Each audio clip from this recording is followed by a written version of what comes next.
Hello, I'm Camilla Zerr.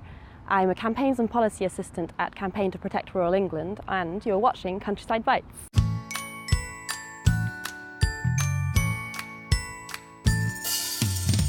In this episode, I'm going to talk to you about renewable energy records and community engagement. On Wednesday the 7th of June 2017, for the first time ever, renewables produced more energy than coal and gas in Great Britain.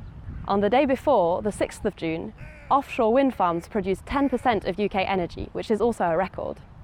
Whilst both these days were windy and sunny, which is great for renewables, these are still landmarks in the UK's energy generation. Another really impressive statistic is that UK solar generation increased 36% over the year 2016. This is more than ever before and is mainly due to increased capacity, meaning that more and more solar panels are being installed.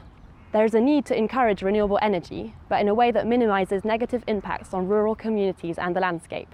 For example, renewables such as wind turbines and solar farms can be considered intrusive in rural landscapes and can cause other disturbances. We can reduce these impacts by incentivising solar panels to be built on buildings and in a way that blends with the rural character of the buildings. In our CPRE Solar Design Tips Guide, we give guidelines to rural communities so that they can incorporate new technologies in a way that minimises negative visual impacts.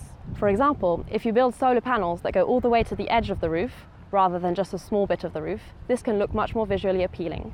Overall, energy projects need to be led and need to be owned by local communities if we are to successfully transition to a low-carbon economy. Workshops that CPRE conducted in April 2016 showed that taking only a day or two to discuss locally led energy and locally owned energy with local communities hugely enhances the community's acceptance and involvement in energy projects.